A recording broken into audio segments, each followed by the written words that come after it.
Welcome to the Propertybuyer Podcast, where we explore the world of residential and commercial real estate to help you make better decisions about buying, selling, or investing in all types of property.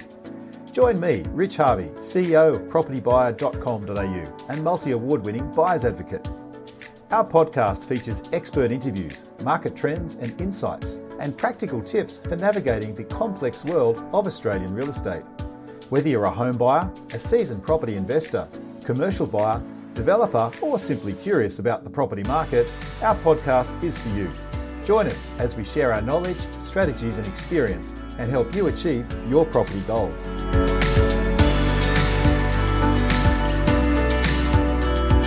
Welcome again to another edition of the Property Buyer Podcast, and in this episode we'll be looking at Sydney's Northern Beaches market and future trends within the real estate industry. Now, Sydney's Northern Beaches has some of the most beautiful beaches in the world and provides a vast array of suburbs for living an enviable lifestyle, surrounded by water and a great playground, and it's often referred to as the Insular Peninsular, and for a very good reason. Once you live here, you don't want to leave.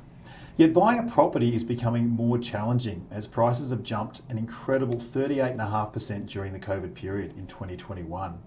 Now, prices have come back a bit and are stabilising, but the lack of listings are seeing prices start to rise again. So which areas of the Northern Beaches are most desirable? And where are the most affordable? And what is the outlook for the spring market?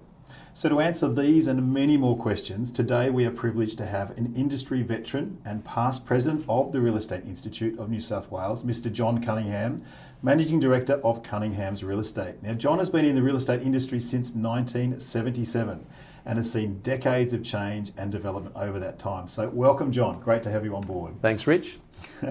So, John, we have a bit of a tradition with our podcast. We start with a thought of the week, and this time it's from Earl Nightingale, who says, "We become what we think about." What do you think you take away from that quote? Yeah, well, one of my favourite quotes is, "Where the mind goes, the energy flows." So it's the same thing. You know, it's our mind is where everything starts and finishes. It's our best friend and it's our worst enemy. So you've heard that expression, you know, that guy, he's his worst enemy. Yeah. And that's because he's playing mind games with it all the time. Yeah. So to me, absolutely what you think you become, because people stinking thinking, you know, that whole sort of concept. It can just take you places, and it's like, you know, I found that in my career and my development, my personal development is all been around mindset. Yeah, brilliant. Yeah, I think mindset plays a critical role. I mean, you're a business owner, I'm a business owner.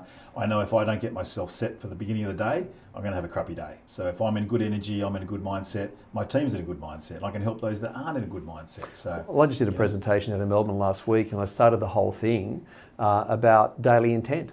You know, start the day with actually what's your intent for the day. You know, what are you going to bring to the day?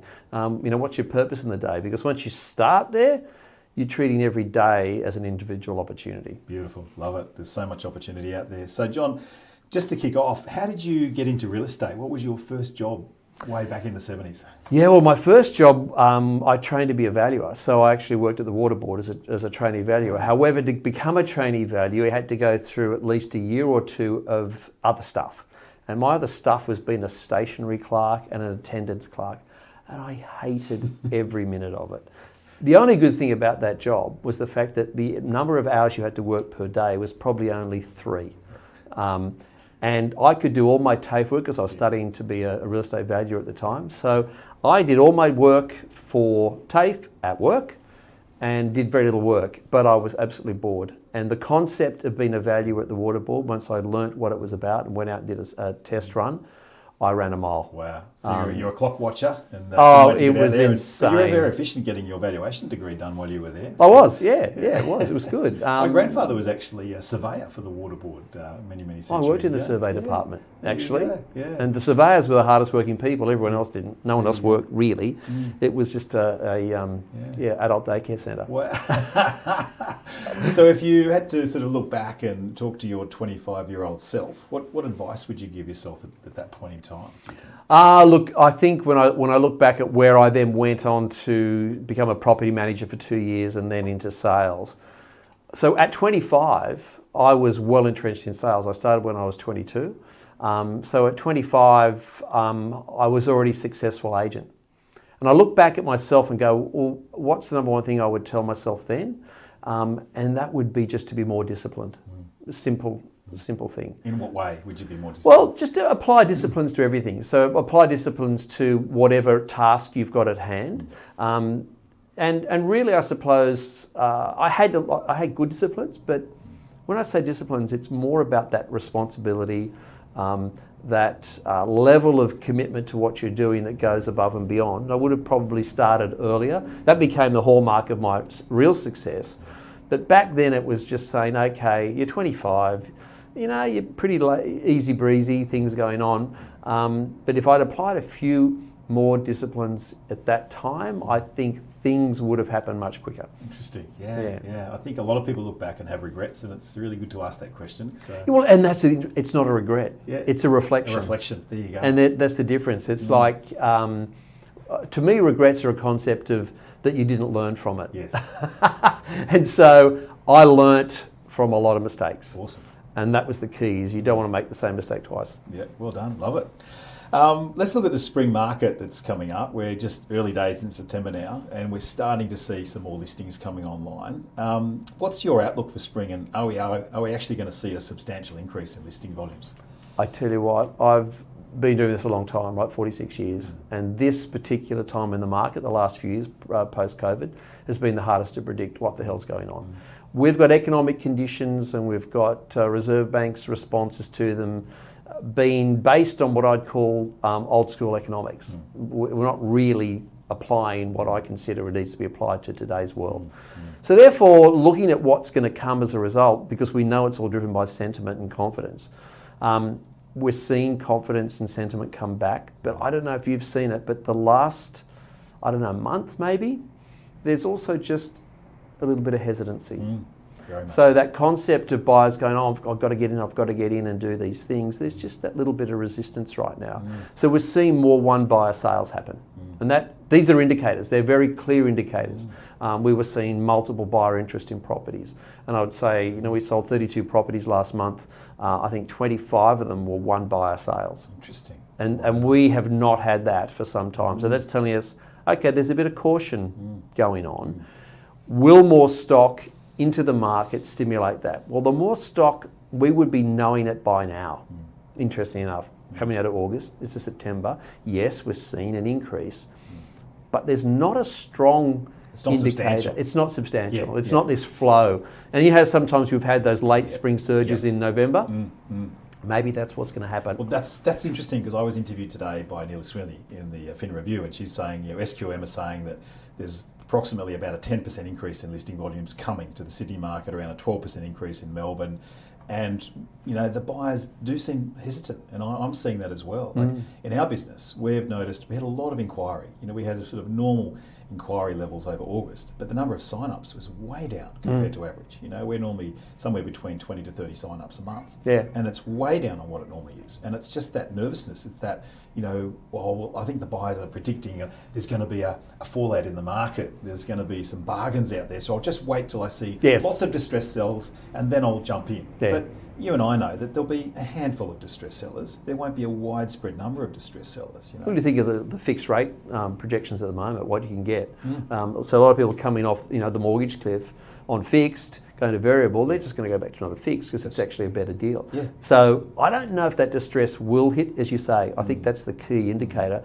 And everyone's making decisions based on bits of information at the moment, not enough substance involved in the decisions that are being made. So that's why we're just seeing low volumes. So to unpack why the vendors are holding back, why are vendors nervous at the moment from listing their properties for sale? It's quite simple, nothing to buy. So that next move is a daunting concept. So we're trying to bring people forward into the selling mode, because at least they start by knowing something. They're actually sold. Rather than, I don't know what the future's going to hold, I'll buy and then I'm hoping that everything will be okay. So our recommendation is that we don't see this market going up or down or anything. We just see it being, because we've had that growth, I think it was 8% CoreLogic just reported over that first 6 months.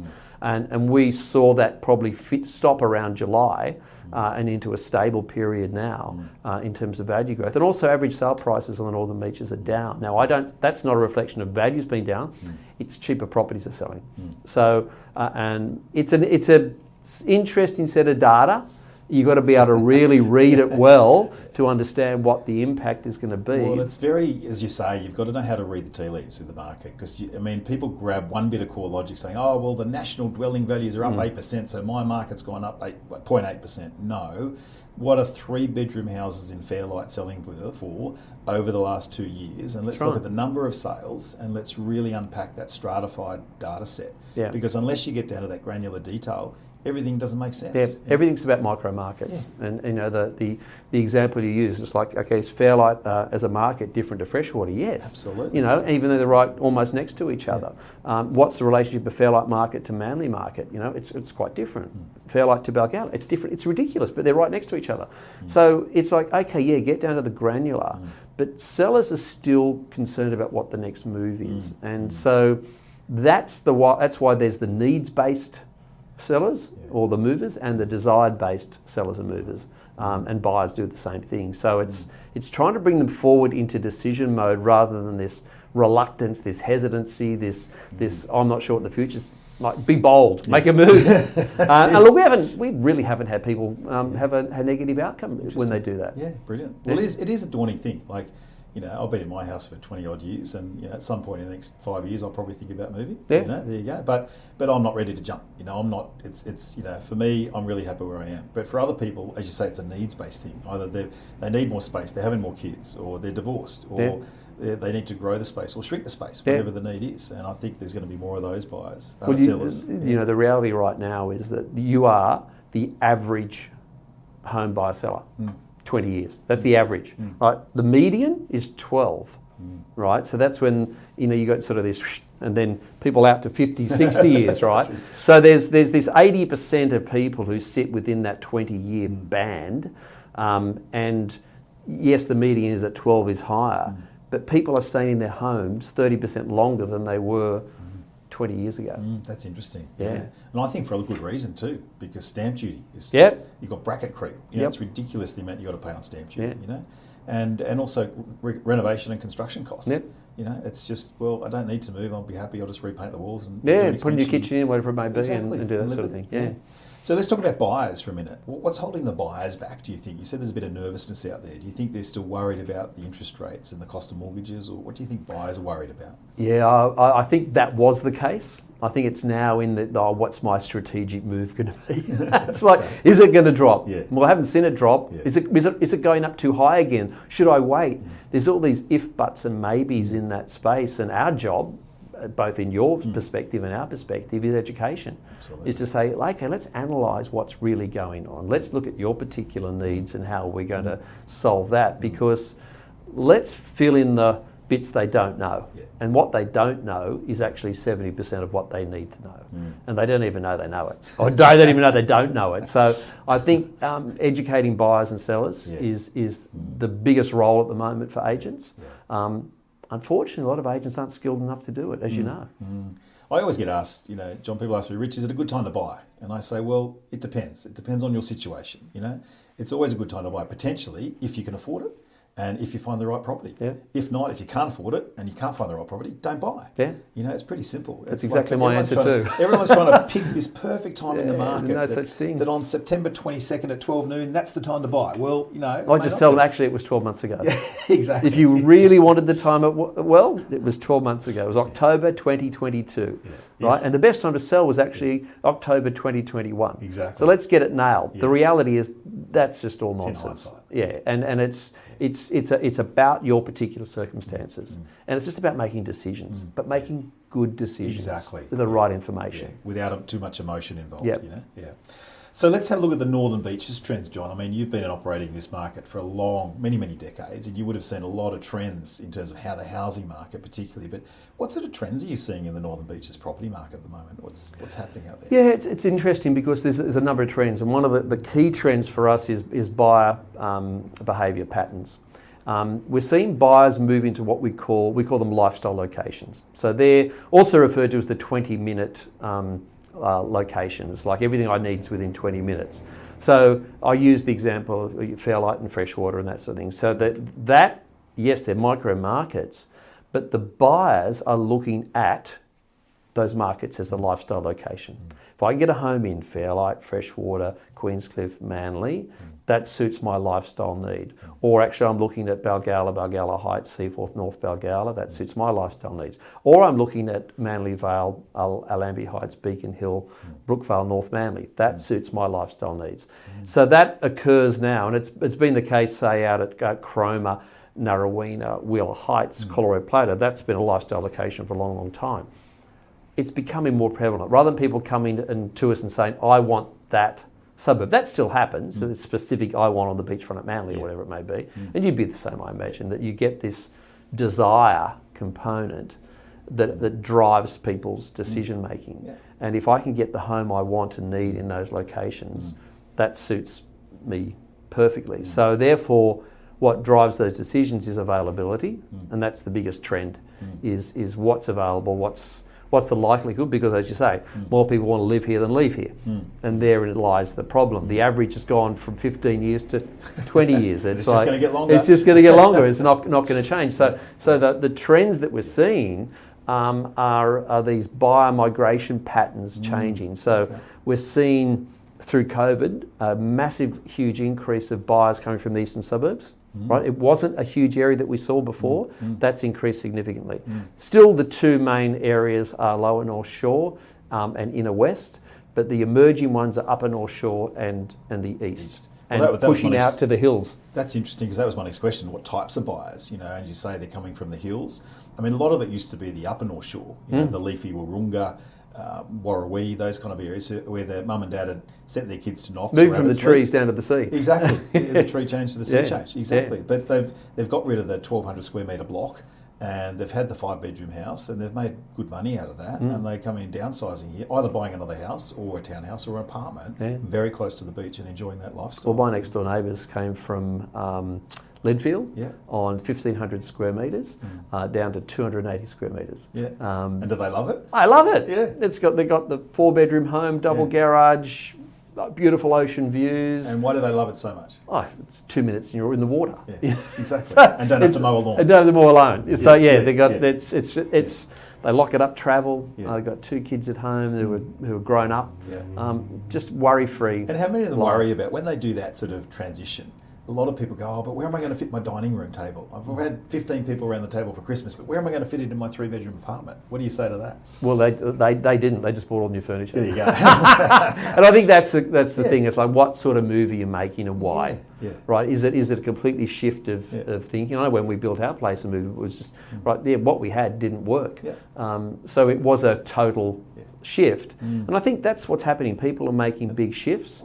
They're making lifestyle location moves, and they're coming from different locations because they understand, and look, people from the east see better value, but also from a family perspective, they see a better environment for their kids. That's interesting you say that. Firstly, you say better value. That's definitely true. I mean, you look at a $12 million house in Vaucluse versus what $12 million buys you here. What do you get for $12 million on the northern beaches? Exactly. I mean, yes, you don't get a view of the Opera House and the bridge, right? I mean, that's why it's $12 million in Vaucluse. But you are getting exceptionally good value. And I think people go, you know what? I can have less congestion trying to get through New South Wales Road, and come over here and really have that ability to raise a family. Well, we sold 3 properties in Lambert Heights not that long ago. There was like one after the other. Each one of those buyers who ended up buying the properties came from the eastern suburbs. They'd sold semis and for like $2.5 million, and they buy a $2.5 million to $3 million home and get everything they want that would have cost them $4 million in where they were. And tell me about the property types. We're sort of getting into the nitty gritty, which I really want to dig into, John, is that the property types that are most in demand on the beaches. So is it, the 4-bedroom, 2-bath, 2-car family home? Or what are you seeing? Tell me the trends on the property types here. Yeah, look, it's a really interesting one because, what you think might appeal to the marketplace and what does are 2 entirely different things. So you take, and I use Allambie Heights, quite frankly, as to me the litmus test suburb for the northern beaches. Okay. It's in a location that's not too far from the beach, not too far from up hospital or French's Forest, all that stuff, not too far from the mall, not too far from anything. But it's in a location where it's very family orientated. So it's a perfect sort of mortgage belt space. very few apartments, so you can really look at it from a family home perspective. And we know that when we get a high quality family home, a 4 million plus family home in that area, it's going to go. Yeah. Right. And it's probably going to be bought by someone who was originally looking to buy in Balgowlah Heights or Balgowlah or Seaforth or that sort of thing. And we're migrating them into an area where we go, hey, you know what 4 million buys you here? Look at what 4 million buys you over here. Yeah. And that's a really interesting thing. Whereas if we were down at Freshwater, the apartments in that 1 to 1.5 bracket are just going gangbusters. Houses in the 3.5 to 6 million, you just can't get them. There's just not enough demand. Sorry, not enough supply. Demand is massive. But then you look at other locations and it's a different thing altogether. There's if you go further up the beaches, for example, and look at what people are wanting to get around Narrabeen or Mona Vale and what the budget is, there's a lot of buyers in the 2 million range. They go, well, what am I going to get for 2 million up in Allambie? Going to get a knockdown, basically, or not even a knockdown. But I get a really nice home down there. Yeah. So this is what's occurring. People are shifting their locations to their budgets, and the Northern Beaches is almost becoming what can I get for my budget on the Northern Beaches, because I want to live on the Northern Beaches. Yes. So it's what we call a regional based buyer. So there are trends, there are things that are selling, like the units around Freshwater in Queenscliff are just going like grabbed. You are grabbing. I mean, that freshwater market, it's unique. Freshwater's an absolute. Let's talk about some suburbs specifically, but Freshwater's got a beautiful community village, right? I mean, it's got. I love Mrs. Jones, the bakery. That's one of my favourites, the caramel slice there, by the way. But it's always had a beautiful village kind of atmosphere to it. It's just unique. It's really nothing else like it. I mean, Avalon's probably a little bit similar in some ways, but a bit bigger. Freshy's like still your neighbourhood suburb, isn't it? Yeah, it's really unique. But then you go further north to Cromer, and it's sort of a little bit sleepy. You know, it's a little bit further. There's not as much action. There's sort of more sporting fields. You know, but affordability is it's much more affordable. Oh, absolutely, and Wheeler Heights too. You know, like you can buy some classic 1960s, 70s homes, haven't been touched, still got the lino floors, and you can buy some great renovator potential delights up there. Right? And that's the interesting thing. It's like you're going to go. I was only talking to someone in the media the other day about this, saying, okay, I've got a budget, right? So what's my budget going to get me? And I go, oh, it's going to get you a 3-bedroom townhouse in DY for 1.8. You might be able to get an old bruiser up on Colroy Platter. You still might be able to get one for 1.8. Maybe not. Maybe out the back of Cromwell or up at Narrowena, maybe. Yeah. But they're disappearing. Yeah. Or you can buy a beautiful apartment in Queensland with a view of the ocean and double garage or whatever it may be. If, a 70s block, you can get that. What do you want? Because the budget will go to different types of properties in different locations. But ultimately it comes down to this, where do I want to live and what my budget will give me? And that means people are shifting their thoughts on what they want. And we have this discussion with clients, as you can imagine, John. People come to us with this budget and a wish list as long as your arm, and then we've got to talk, okay, let's talk reality. Let's talk about how realistic your brief is, you know. And there's going to be compromises. And suddenly if you want to be, you know, within 200 metres of the beach or 500 metres, you're going to have to realise that you're going to have to compromise on space, you know. Whereas if space is absolutely critical, you know, then we've got to be further away. So there's all of those features, and we have very interesting, entertaining conversations with clients around that. But at the end of the day, it's about ticking as many boxes as possible for our clients and showing them what's out there, because we show them suburbs they hadn't thought about, and they go, wow, I didn't realise this was here. Absolutely. For example, you talk about Allambie Heights, and even a bit further back, you look at sort of Beacon Hill, you know, French's Forest, and some of the forest suburbs. They're amazing value compared to what you get right on the beaches. You know, and yet you're only a 15-minute drive to the beach. So, and that's the trade-off. It's a trade-off to go, you know what, I still want to be in the beaches. Where can I afford to live and what am I prepared to compromise on? So that concept of freshwater village and walk to the thingies. If you go to the forest, okay, Glenrose is the redevelopment, fantastic. They've done a great job.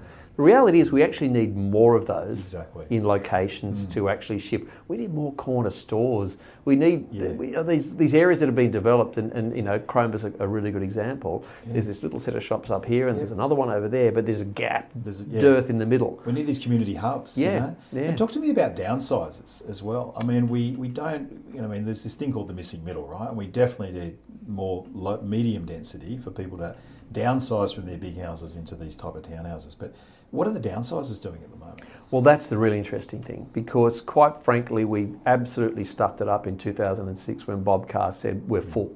And he repealed dual occupancy. Yeah. Right, dual occupancy, when we had dual occupancy, we didn't have a housing shortage. Yes. Right?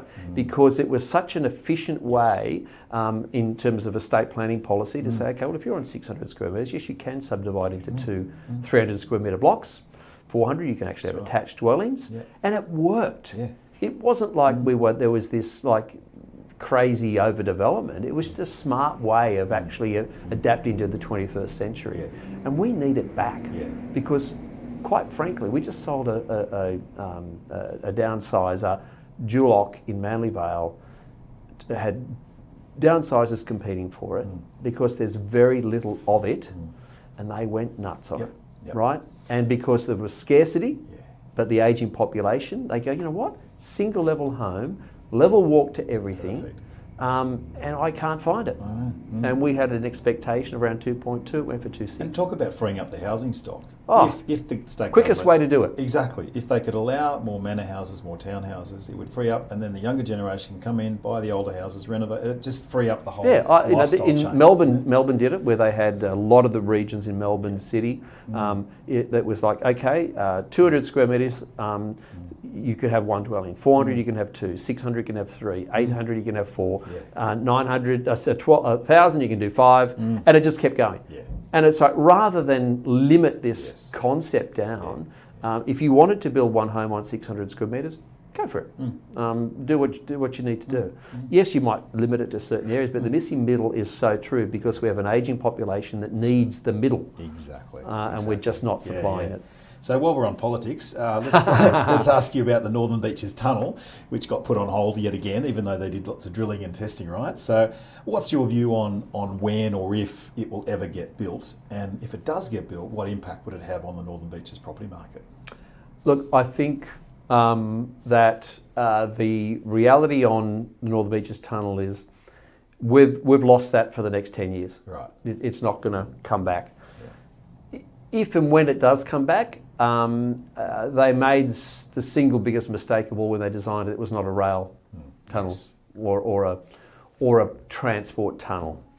Very easy to have changed those plans, which they could still do to achieve it. And I was told by the Premier at the time that it was because of the slope.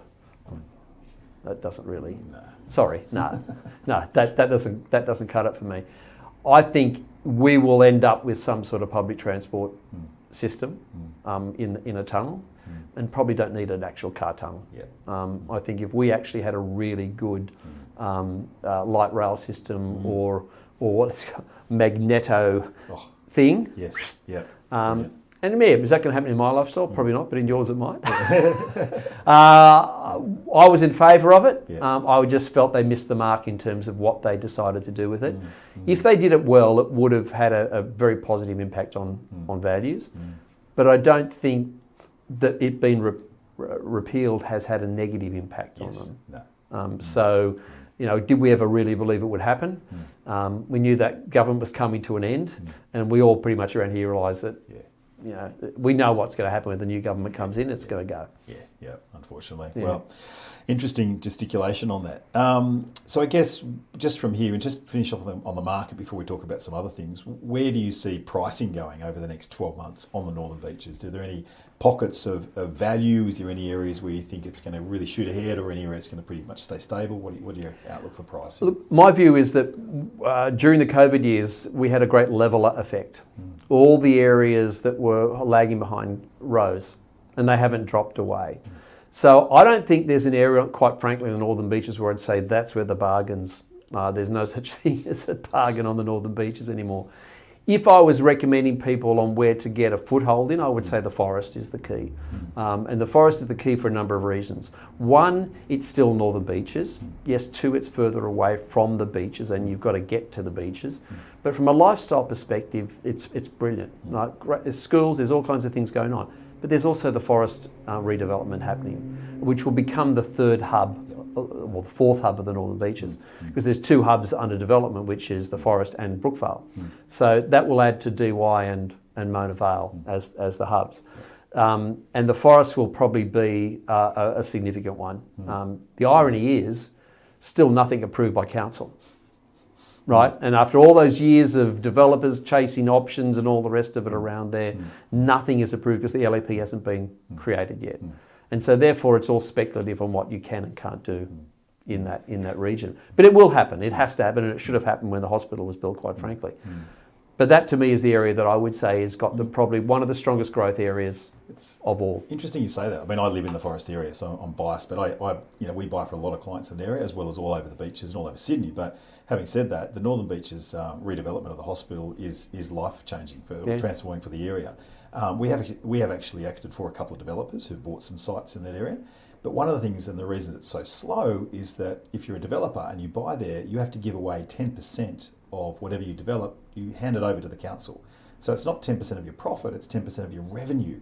So it absolutely kills the feasibility for a lot of developers, and that's why you haven't seen a lot of things come up out of the ground yet. So they have actually zoned it R2, R2+, R3 and R4. But a lot of those sites are going to be very slow to come to market. But they're still actually it's still going to be approved. Yeah. So it's not actually gazetted. It's like, okay, you will consider development, blah, blah, blah. And there's only that area off to the side of opposite the hospital that's actually been rezoned. That's right, exactly. So it's still... The stage two and 3 and 4 yet to come. Yeah. Exactly. And so it's like it's still a bit of a mess. Yeah. And it should have been done for essential workers and all the rest of it. But ultimately, will they actually get the right combination of it that's attractive to developers? Because otherwise it's like, we have a few clients we've sold properties for and said, I can't wait any longer. Yeah, got to move on. And those that are sitting in the higher densities going, I have to stay. And that's quite a bit of infrastructure, though. I mean, the high school, that's the Forest High, is getting moved to Orlando Heights.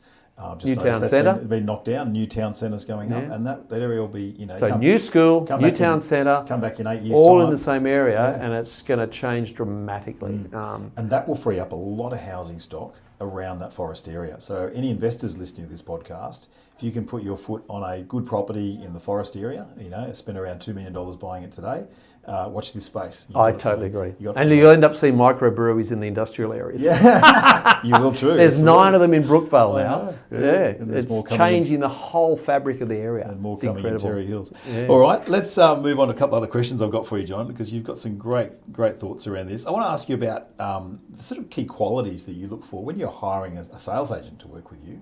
I want to ask, what are the qualities you look for of someone willing to join your company?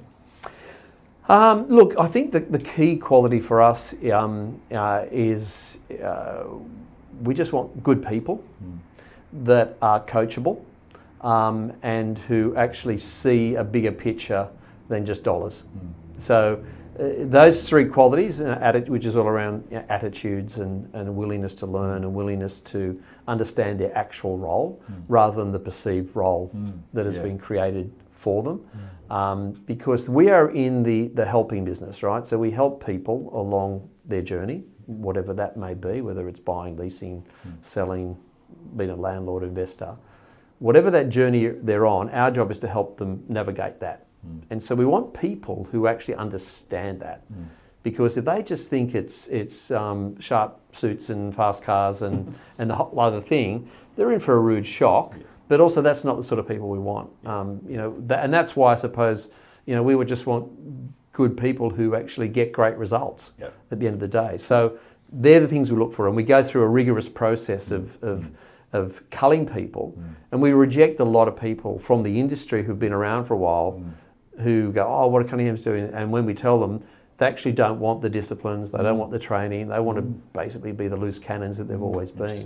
Because what I've observed of your business, and I get to meet your agents at various opens, and my team does, they always comment about your culture, and your agents are they're just different. I mean, they have a different mindset, but they also have great empathy, and they do. I mean, a lot of agents are very robotic. They take your name, what's your number, so you go through. But others look you in the eye, ask you how you are, ask you what you're looking for, ask you the right questions as you're leaving. They're doing all the right things. And I think that empathy and that connection is a critical thing. Absolutely. So you've it's done just well. been good humans. That's great. So yeah, the answer is we're looking for good Good humans. humans, I love it. So tell me about how your agents like to present properties for their vendors to get maximum impact. What are the little tricks and strategies that anyone who's a vendor, potential vendor out there, what do your agents do to help your vendors get maximum impact and exposure? I think the key for us is getting our potential vendors to understand that there are 7 strategies that we use to actually maximise the price. At the end of the day, what are they after? Maximise the price. So the first strategy is presentation, right? So if you get the presentation right, all the other strategies fall in place, because the presentation strategy leads to the marketing strategy, right? So if your presentation's rubbish, your marketing's going to be crap. You know, presentation, you've got the best, the property looking its best, so it has an emotive connection to the market. People go, ooh, I like that. That enables you to market brilliantly, and so therefore you're going to get a better response to it. The marketing then that strategy leads to the right pricing strategy. In other words, you've got the pricing component right, which we then go into what we call buyer engagement strategy, which is actually, activating buyers, engaging with them, nurturing them, getting to them a place where they're in a position to make a good buying decision. It then flows through to negotiation, it flows through to communication. All those things, you get them right, you go to the closure strategy. But if you don't get the first one right, you'll never maximise your result. Sure, there's bruises that are knockdowns and whatever it is, and you don't need to do that. It's a different approach. But in 90% of properties, presentation is key, and it determines the outcome. We know a $30,000 investment can lead to a $300,000 gain in value. People have to believe it and also understand that their home, as it's presented, is only appealing to them. Well, it's interesting you say that. Not to the market. Yeah, I mean, a quote that someone once said to me is, you only get one chance to make a great impression. And whether you're going for a job interview or presenting a property for sale, you only get one really good chance. And people make up their decision to how you look within the first 7 seconds. Absolutely. So if they're looking online and you've got crappy photos, well, hey, they'll click off. And so that just flows right through to value. In other words, and competition, the story. You get it right and you're going to get competition. So that's the advice we give. It's just simply just make sure you have that first impression right. You only get one chance. And what makes a great vendor, John? I think a great vendor is someone who's prepared to see it from a buyer's perspective, right? Because at the end of the day, we've been employed to find, how whole find, love, live thing, right? So it's to find the best buyers, help them fall in love with your home to live their dream, right? That's what it is. So the find element is for us to actually go, okay, let's understand our buyer behaviours. And I say to my vendors, I want you to take your seller's hat off now, put a buyer's hat on, right? See it from that perspective and you will understand how buyers behave and you therefore will understand how you're going to get the best out of buyers. And a lot of them, you come across them like, because they only see it one perspective. So the best vendor is someone who's actually willing to take that point of view. Awesome. I want to ask you about prop tech and AI. Have you adopted that sort of technology in your business, and how are you keeping up with technology in your business? Yeah, we're pretty we're tech adopters. Are we first adopters? We've been there a lot and we've been burnt. In the AI space, yes, we're using it. We're using it in a number of different ways. But it's interesting, some people in the industry, particularly in the property industry, say it's the greatest thing since the iPhone, or it's the greatest thing since the internet, or whatever it may be. I don't think it is, and I'll tell you why. I think because AI at the moment, if you look at, say, ChatGPT as a component, and let's separate the two, because that's really important. Everyone's talking about ChatGPT. AI, game changer in terms of data and analytics and predictions and all the rest of it. We're using that a lot. ChatGPT, great technology. And we call it polishes what we do, right? We give it great instructions, we give it great prompts, we do all these things and we get out of it what we need. However, here's the key. You can produce a lot of content and then you go, well, what's actually going to get read? People read headlines, they read a couple of paragraphs. And you know what, a blog gets read because it's this long, right? And that was A4. That's what people read. And if you want more and you want to go to the full article, but ChatGPT in analysing articles, books, great to a degree, but a life-changing thing, I think it's making us more efficient at our time and it will continue to grow.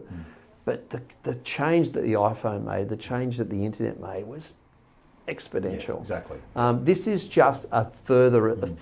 It's an efficiency tool. It's an efficiency. Exactly. But I think, as you say, it is contained to a language. Yep. It's not the whole human being. It's look, not, the add-ons, what the plug-in stuff, Yeah. right? There's some incredible stuff that's happening in that in terms of graphics and design and all that. And I think that's quite extraordinary. But game-changing, we might save a bit of money. I think we're definitely going to save a bit of time.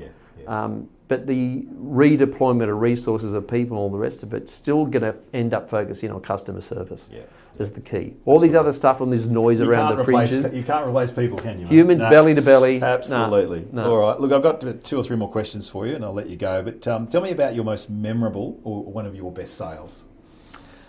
I think there was 2. The one that I enjoyed the most was a waterfront in Bower Street. It was on the freehold area, and it was a really old house built in 1915. And we called it the Seafarer's Cottage. It had a tower, one of those, what do they call those Spires. things? It was just crafted, and it hadn't changed. It was just a great campaign. I love working on a great campaign, and we sold it at auction and on a beautiful day down on the waterfront at Bower Street. And I just remember the gratitude of the family that was selling it for the way we presented it, and because it was actually owned by a sea captain. So we, and it was just fun crafting the campaign. That was back in, 1994 or something, I think. And the other one is from a client that I've done a lot of business with over the years, and they gave me the most beautiful client review ever. It was carved on a block of wood. Oh, wow. Right? And he was a landscape gardener. He carved this beautiful motif. And then he wrote his sentiments, which were, John, thanks for the result, but mostly thanks for the manner. Lovely. They're the shortest, but most relevant review I could ever have. Perfect. It's all about the manner. Yeah. Thanks for the result, but it's mostly thank you for the manner. It's not what you say, it's how you say it. It's how you say it and the way that you operate. Yeah, brilliant. And so I actually put that up on the screen at the conference last week and was posted on social media. Fantastic. The people that gave me the block of wood saw it and wrote up and said, because we've sold a few different products, it was just, thanks, remember that meant, what you did meant so much for us that we thought, how do we reflect it? Oh, fantastic. Yeah. What a beautiful, so that whole process, it was awesome. That's beautiful, John. Yeah. Tell me also, what's been your best property investment that you've done over the last few decades? Quite a few. I mean, my investment strategy has always been local, and I've always looked at potential projects and what I can do, and the one that I thought was going to be the best one has not actually worked out to be the best. It's still a good investment strategy. I bought a unit on the waterfront at Fairlight in a company title block, and we renovated, extended it, put balconies on, and strata it. It worked out well. That went fine. But the best property investment I made is this building. Awesome. So having a diverse... Where your office is right here in Balgala. So we bought this back in 2012, I think it was, 11. And it's just been great to invest in commercial as well as residential. So mostly my residential holdings are around here. And I like projects I can improve, and this is a work in progress. We're about to do a big refurbishment on the building. But it's been fun. Well, it's a great location. You get great exposure here. So having a mix of residential and commercial, I think, is really good because your yields on commercial are better. Couple of growth on resi's better, but from a retirement, this is a super fund. It's a good one. Fantastic. And last question, John. What's your best property tip that you could share with our audience today? I would think back to something we said earlier, which is there's never a perfect time to enter the market. It's just when it's right for you, because this is a long game, right? Treat it as a long game. Real estate's not a commodity that you turn over and flick, in my view. I mean, I talk about flickers on the American thing. Well, they don't have stamp duty and capital gains tax and all those things like we have, which is a different taxation system. So be careful of that, because you can burn a lot of money flicking properties. I use the Mediterranean and the Chinese thinking on property, which is you hold it. You don't. Why would you sell it? Exactly. So those, and our taxation system is not brilliant for that in many respects, but it's play the long game. Don't think that I've got to time it right and then you time it wrong and all the rest of it. Just get into property. Beautiful. Well, John Cunningham, thank you so much for sharing your wisdom and knowledge with us today. It's been a pleasure to chat with you. Thanks so much, and wish you all the best for the future. Thanks, Rich. Really appreciate the time. Thank you. Thanks for being with us on another Property Buyer podcast. If you have a question you'd like to ask, please click on the SpeakPipe link and we'll answer this during the next episode. If you're looking to buy a residential or commercial property in the near future and would like to get the added advantage of having a buyer's advocate on your side, then please reach out to my team today and send us your inquiry, and we'd be delighted to help. Please visit our website at propertybuyer.com.au, where you can stay updated with all my latest market updates, weekly blogs and live suburb profiles to help you make better property decisions. We look forward to connecting with you again on the next Property Buyer podcast.